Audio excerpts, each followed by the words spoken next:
অন্তর্বর্তীকালীন সরকারের প্রধান উপদেষ্টা ডক্টর মোহাম্মদ ইউনূসকে শুভেচ্ছা জানিয়েছে কানাডা। একই সঙ্গে বাংলাদেশে চলমান সংকটের শান্তিপূর্ণ সমাধান এবং সব হত্যাকাণ্ডের পক্ষপাতহীন তদন্ত দাবি করেছে দেশটি। গতকাল শুক্রবার এক বিবৃতিতে এসব কথা বলেছেন কানাডার পররাষ্ট্রমন্ত্রী মেলানি জোলি। কানাডার সরকারি ওয়েবসাইটের বিবৃতিতে বলা হয়েছে, শান্তি প্রতিষ্ঠার প্রথম পদক্ষেপ হচ্ছে অবাধ ও সুষ্ঠু নির্বাচন এবং গণতান্ত্রিক শাসনের পথ বের করা, যে পথ হবে সবার অংশগ্রহণমূলক।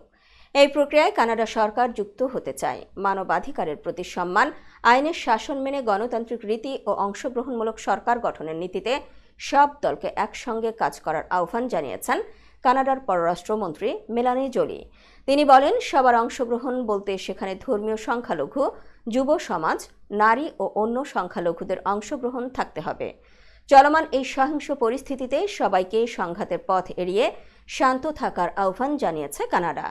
একই সঙ্গে মত প্রকাশের স্বাধীনতা চর্চার জন্য ইন্টারনেট ও অন্যান্য যোগাযোগ ব্যবস্থার পুরোপুরি সুযোগ নিশ্চিত করতে অন্তর্বর্তী সরকারের প্রতি আহ্বান জানিয়েছে দেশটি।